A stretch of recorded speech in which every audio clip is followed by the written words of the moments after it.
안녕하십니까. 최첨단의 성형 지식을 전달하는 은하성형외과 전인철 원장입니다. 제가 이제 성형 지식을 최첨단으로 설명도 드리지만 유명인, 연예인, 이쁘신 분, 아이돌 뭐 이런 분들 얼굴을 기준으로 또 이분 눈은 왜 이런 것 같다, 이분 눈은 뭐 이런 것 같다 이래 설명을 드리기도 하죠. 오늘은 약간 요새 블로그에 검색어로 어떤 분들이 검색을 많이 하시나도 조금 항상 모니터링을 하는데, 요새 원희룡 눈 성형, 원희룡 남자 무쌍 눈매 교정 뭐 이런 검색어로 많이 검색을 하시더라고요. 왜 그런가 봤더니 요새 뭐 선거를 좀 하시나 봐요. 제가 뭐 특별한 정치나 정치 정당을 선호하거나 그런 건 전혀 없지만, 이분이 이제 남자 눈성형 얘기를 할 때 두고두고 좀 회자될 만한 전후 차이가 있기 때문에 소개를 안 드릴 수가 없어서 사진을 갖고 나왔습니다. 원희룡 지금 뭐죠? 장관님은 아니신 것 같고, 아니면 원희룡님 눈에 대해서 좀 설명을 해드리도록 하겠습니다. 이분 성형 수술한 거 인정하셨어요. 뭐 기능적으로 문제가 있어서 했다 뭐 이렇게 얘기했을 수도 있겠지만, 어쨌든 눈 건드렸다 인정하셨고, 그래서 전, 후 이렇게 사진이 되죠.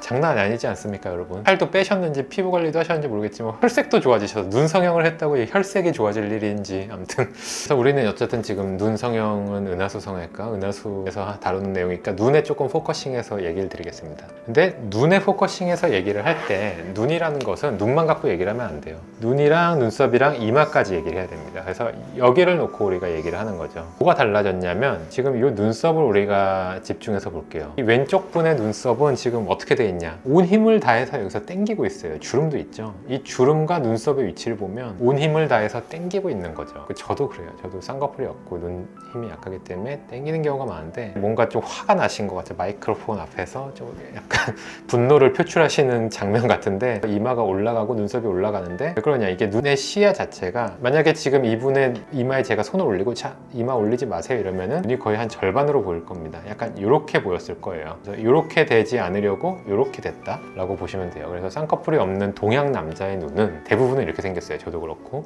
이마를 안 쓰면 이렇고, 이마를 쓰면 이제 이렇게 약간 환하고 졸려 보이고, 눈썹 사이의 거리가 그리고 길어지죠. 그래서 이런 형태가 된다 라고 보실 수 있는데, 이게 이제 수술 전이죠. 근데 여러 가지 불편함이랑 이제 이미지 뭐 여러 가지 이유인지 모르겠지만 그런 것들로 인해서 수술하신 다음에 딱 이렇게 되는 거죠. 그러면 방금처럼 눈썹을 과하고 억지로 당기지 않더라도 눈동자의 노출 정도가 아주 뚜렷하게 나오고, 그로 인해서 이 눈썹 사이의 거리도 오히려 적절하게 눈썹이 내려온 걸로 볼 수가 있겠습니다. 그래서 지금 전후 차이를 보면 아시겠듯이 눈 자체가 막 엄청나게 달라졌거나 막 눈에 쌍꺼풀이 엄청 두꺼운 게 생겼다거나 그런 건 아니에요. 그런 건 아닌데, 뭐가 달라졌냐면 전체적인 이마 근육의 톤과 비율이 달라졌죠. 그래서 남자 눈 성형은 비율을 바꾸는 성형 수술이 될 수밖에 없다라고 제가 항상 얘기를 드리거든요. 왜냐하면은 결국 이 눈 아래 A, 눈썹까지의 B, 이마까지의 C, 이 A, B, C의 비율이 훨씬 더 편안한 상태로 바뀌게 되는 거죠. 그래서 A, B, C, 눈과 눈썹 사이의 거리, 이 비율이 훨씬 편안하고 보기 좋은 상태로 바뀌었기 때문에 이분 같은 경우에 이렇게 미중년처럼 보이는, 물론 뭐 사진의 차이도 약간 있지만 혈색도 좋아 보이시고 비율 자체도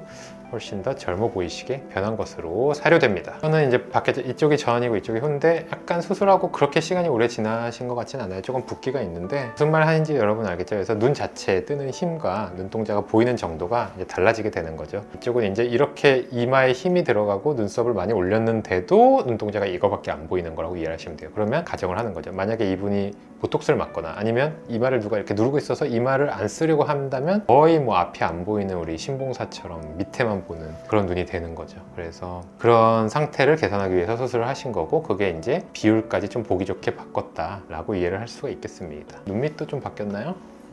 약간 그런 면도 있는 것 같고. 그래서 지금까지 세간의 화제, 남자 눈성형의 모범 사례라고 불리는 원희룡님의 눈매 변화, 눈의 비율의 변화에 대해서 설명을 드렸고요. 저도 빨리 하고 싶은데 제가 직접 거울 보고 수술할 수 없기 때문에 못하고 있습니다. 성형수술. 믿음이 가는 선후배님이라면 맡겨 보이겠지만 저밖에 못 믿기 때문에 아직 못하고 있는데, 저도 빨리 이렇게 잘생겨졌으면 좋겠고, 축하드립니다. 성형수술 성공 축하드리고, 남자 눈성형은 이렇게 비율을 바꿔서 자연스럽게 바꿔지는 수술이기 때문에 부담스럽게 쌍꺼풀이 막 엄청난 게 생기는 게 아니야 이렇게 걱정 되게 많이 하시거든요. 그래서 성형외과를 아예 오시지를 못하는 분들도 많은데, 그런 소심한 한국 남자분들은 오셔서 저랑 얘기를 나누시면 100% 공감대를 형성하면서 얘기를 드리고 상담을 드리니까 은하성형외과로 내원해서 상담 부탁드립니다. 지금까지 은하성형외과 전인철 원장이었습니다. 감사합니다.